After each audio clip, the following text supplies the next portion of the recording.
বাজার করতে গেছিলাম, আমাদের তো বাজার কিছু নেই কেননা কালকে শুক্রবার, বাড়িতে নাড়ু বানিয়েছি, তো নাড়ু দেবো ঠাকুরকে আর ফুল মিষ্টি দুপুরবেলা বাজার করতে গিয়ে ভালোই ফাঁকা ফাঁকা পেয়ে, এবারে ভিড় হবে। কিন্তু একটা জিনিস নিয়ে এসেছি, সেটা হচ্ছে পেয়ারা এনেছি, এখানে নারকলের কুল এনেছি, আর সাথে নিয়ে এসেছি দেখো একটা স্ট্রবেরি। মানে এটা নিয়ে আমি সেকেন্ড টাইম স্ট্রবেরিটা ট্রাই করবো। একবার হাওড়া স্টেশন থেকে কিনেছিলাম 50 টাকা করে, মানে এত টক কুলকে হার মানাবে। তো এটা বললো নাকি 150 টাকা নিয়েছে, বলছে না টক হবে না, এটা নাকি ভালো। কি টক? ছি ছি ছি। এও আমাকে মামু বানালো, আমার চেনা লোক, ঠিক আছে ওকে। ওটা যেমন খুব টক ছিল, টক এটা এত টক না, কিন্তু একটু মিষ্টি নেই, পুরো টক।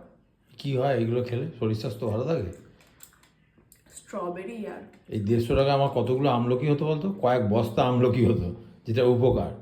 এই ফালতু তোর যত সব। না তুই খা, পেয়ারাটা খা, তার থেকে দাঁতটা আমার স্ট্রং হবে। না আমার স্ট্রং হবে, পেয়ারাটা দে, আমি খাই বাবা একটা পেয়ারা। 150 টাকা মানে গালের চড় মেটে দিল।